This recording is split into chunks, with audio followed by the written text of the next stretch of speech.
सभी आज हम स्टार्ट करने जा रहे हैं अपने चैनल पर स्टडी विद लाभाषने पर यूपी के बीएड का क्या प्रोसेस है, कैसे करना है, क्यों करते हैं, किस क्लास के टीचर्स के लिए आप बनने के लिए इसको करते हैं।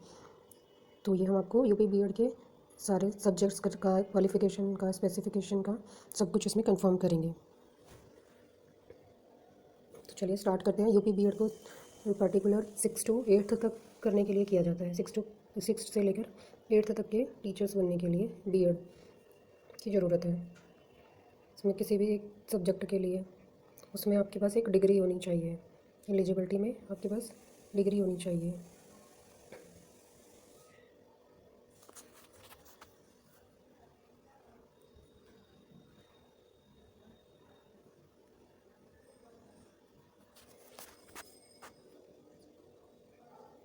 एलिजिबिलिटी होगी इस सब्जेक्ट में आपने डिग्री ली हो या फिर ग्रेजुएशन में वो सब्जेक्ट आपने कम से कम 2 साल पढ़ा हो। ठीक है।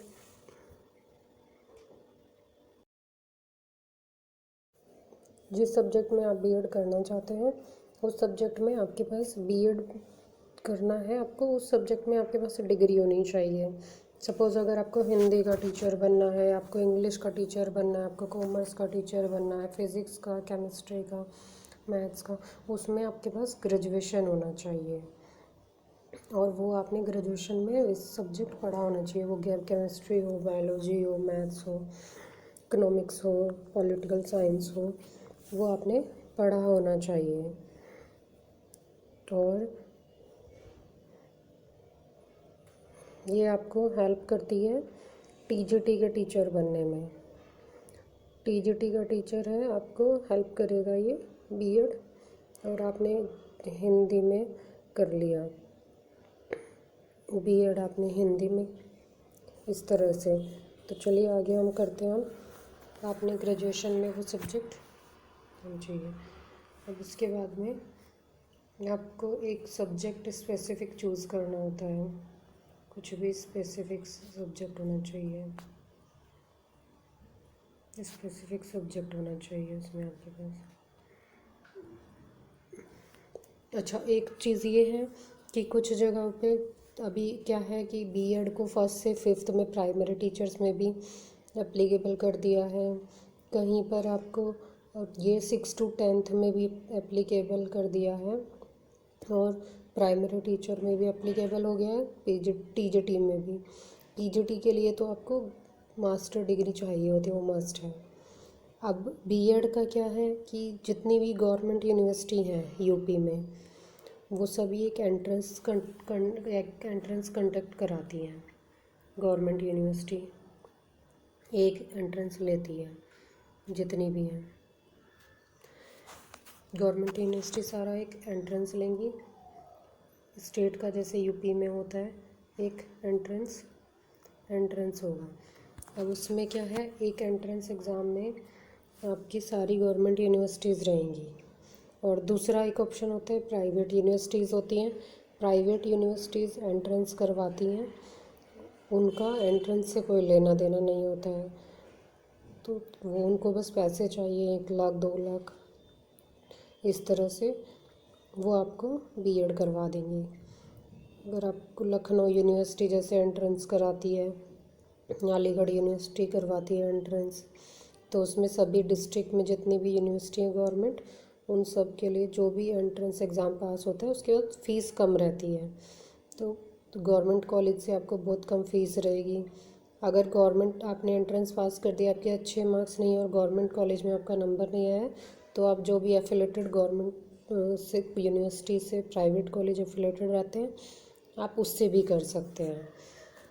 तो आप प्राइवेट कॉलेज से भी करेंगे, उसमें आपका फ़ीस तो हाई हो जाएगा, तो आपका बीएड हो जाएगा वहाँ से। ठीक है। अब जैसे लखनऊ यूनिवर्सिटी है, महात्मा ज्योतिबा फूले यूनिवर्सिटी करवाती है, राम मनोहर लोहिया कराती है, अलीगढ़ यूनिवर्सिटी कराती है, चौधरी चरण सिंह यूनिवर्सिटी कराती है, बुंदेलखंड यूनिवर्सिटी कराती है, गौतम बुद्ध यूनिवर्सिटी कराती है, सब एंट्रेंस करवाती हैं अपना, तो इनसे आप एंट्रेंस कर सकते हैं। अच्छा, बीटेक वगैरह कंप्यूटर साइंस वाले भी बीएड कर सकते हैं उसमें। और ग्रेजुएशन में आपके 2 साल वो सब्जेक्ट आपने पढ़ा होना चाहिए और आपको उसमें 50% से ऊपर आपके मार्क्स होने चाहिए ग्रेजुएशन में। आपको बीएड का एंट्रेंस देने के लिए, बीएड में एडमिशन लेने के लिए आपको ग्रेजुएशन में 50% से ऊपर मार्क्स चाहिए अगर आप ओबीसी और जनरल कैटेगरी में हैं। अगर आप एससी एसटी कैटेगरी में हैं तो उसके लिए आप 45% भी लाएंगे तो आपका एडमिशन हो जाएगा। इसके बाद बात करते हैं एग्ज़ाम पैटर्न की। एग्ज़ाम पैटर्न में 2 पेपर होते हैं। एग्ज़ाम पैटर्न में फर्स्ट पेपर होगा पेपर 1 और सेकंड होगा पेपर 2।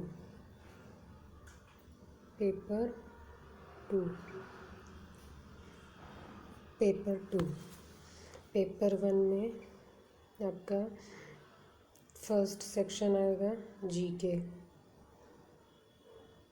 जीके रहेगा। अब ये 50 क्वेश्चन रहेंगे 100 मार्क्स के।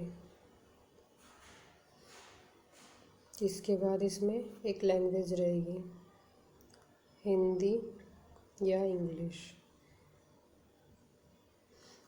इंग्लिश रहेगी। उसके बाद इसमें भी आपके 50 क्वेश्चन और 100 मार्क्स रहेंगे। इसमें पेपर 1 में जीके रहेगा 50 क्वेश्चन 100 मार्क्स के, और लैंग्वेज का पेपर रहेगा हिंदी या इंग्लिश 50 क्वेश्चन 100 मार्क्स के। इसके बाद पेपर 2 में आपका जनरल एप्टीट्यूड रहेगा। पेपर टू में आपका जनरल एप्टीट्यूड होता है,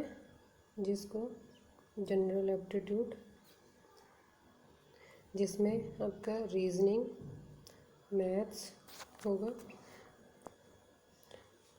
ये पेपर 1 भी आपका 200 का रहेगा और पेपर 2 भी आपका 200 का रहेगा। पेपर 1 में आपका जीके और लैंग्वेज को मिला के हो गया 200 मार्क्स, और इसमें रीजनिंग और मैथ्स होंगे 50-50 के 100 मार्क्स के, तो वो होगा। उसके बाद आपका सब्जेक्ट का होगा एक पेपर। सब्जेक्ट में आपके होंगे, सब्जेक्ट में भी 50 क्वेश्चन ही होंगे। उसमें आपका एसएसटी हो गया, साइंस हो गया, आर्ट्स हो गया, एग्रीकल्चर हो गया, ऐसे रहेगा। अब इसको हम थोड़ा आगे समझा देते हैं आपको। पेपर में 2 पेपर होते हैं, पेपर 1 पेपर 2, दोनों 2-2 आवर्स के होंगे। 2 आवर्स के दोनों पेपर होंगे। दोनों में 200 नंबर होगा, 200 नवंबर और 100 क्वेश्चन होंगे दोनों में। 100 क्वेश्चन 50 नंबर का पेपर 1 में जीके और 50 नंबर का हिंदी या इंग्लिश, दोनों में से एक करना है। और पेपर 2 में आपको रीजनिंग और 50 नंबर का रीजनिंग, 50 नंबर का मैथ्स रहेगा और 50 नंबर का आपका सब्जेक्ट रहेगा। 50 नंबर का आपका सब्जेक्ट, वो 50 नंबर का 50 नंबर का आपका रीजनिंग और मैथ्स रहेगा और 50 नंबर में आपका सब्जेक्ट रहेगा, जैसे एसएसटी रहेगा, एग्रीकल्चर रहेगा, साइंस रहेगा और आर्ट्स रहेगा।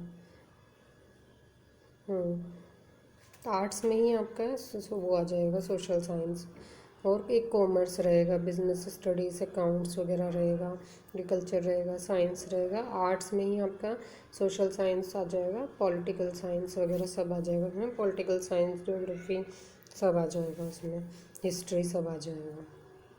ठीक है, इसमें कोई फ़र्क नहीं पड़ता कि आपने ये, हाँ, इसमें से आपको एक सब्जेक्ट रहेगा, एक कोर सब्जेक्ट रहेगा और सेकंड में आपको एक लैंग्वेज चूज़ करना होगा।